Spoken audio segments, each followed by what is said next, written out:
This episode of The Young Turks is brought to you by T-Mobile. Today we're celebrating the 10th anniversary of George Bush's tax cuts. The first one in 2001 passed today. And since then, it has been a decimation, right? You know how many jobs those tax cuts created now? Because the Republicans always say, oh my God, if we just had more tax cuts, we'd create more jobs. In the 10 years that the Bush tax cuts have been in effect, we have lost 1.1 million jobs. We lost 1 million jobs in 10 years. What happened? I thought tax cuts will instantly grow jobs. But what's weird is when Bill Clinton raised taxes, we created 23 million jobs in 8 years, okay? That's point number one. Point number two, where'd the money go? Last year, top 1% got 38% of the tax cuts. 38% for 1%, okay?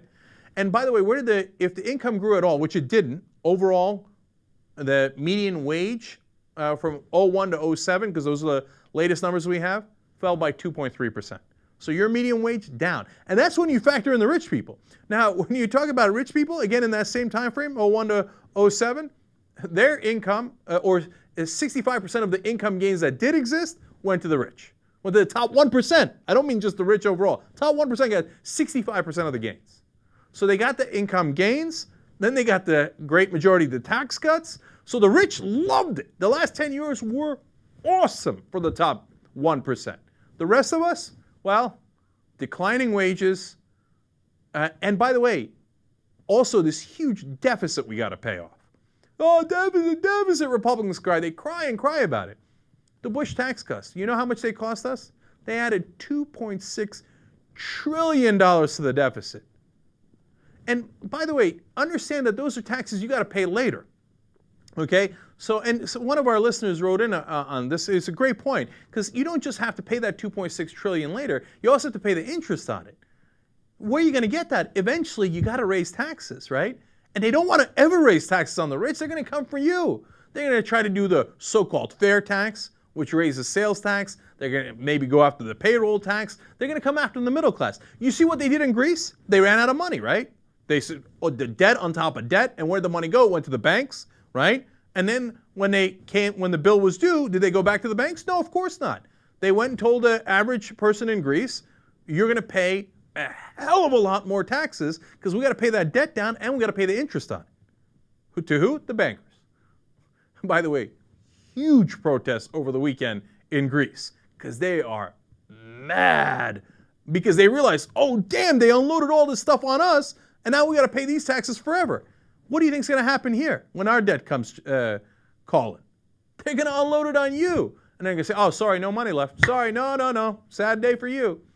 Well, at least it trickled down to you. We did all the tax cuts and it trickled down so nicely. How's that trickle down working for you?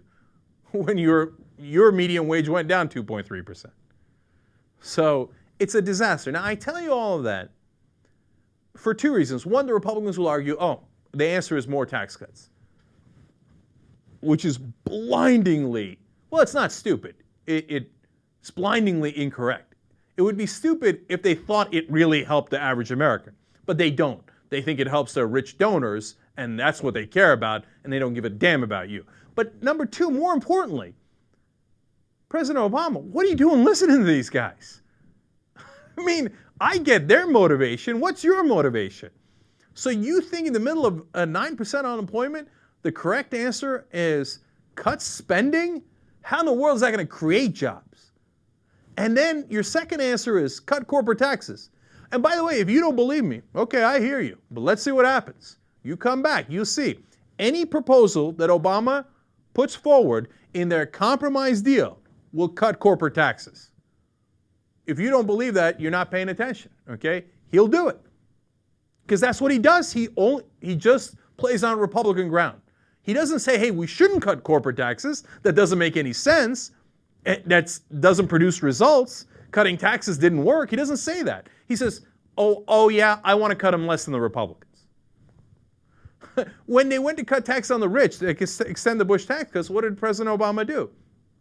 He didn't say, no, I'm not going to do it. He said, all right, I'll do it, but only for 2 years. The Republicans wanted more. I only gave them what they wanted for another 2 years. And then if you reelect me, maybe then I will go back and not give it to them after that. Wow. It's always on Republican ground. So when they say cut spending in the middle of unemployment, enormous unemployment, he says how much? Right now, Biden's bragging about how they're already got $1 to $2 trillion in cuts, and they might be on their way to $4 trillion in cuts. You think that's going to create jobs?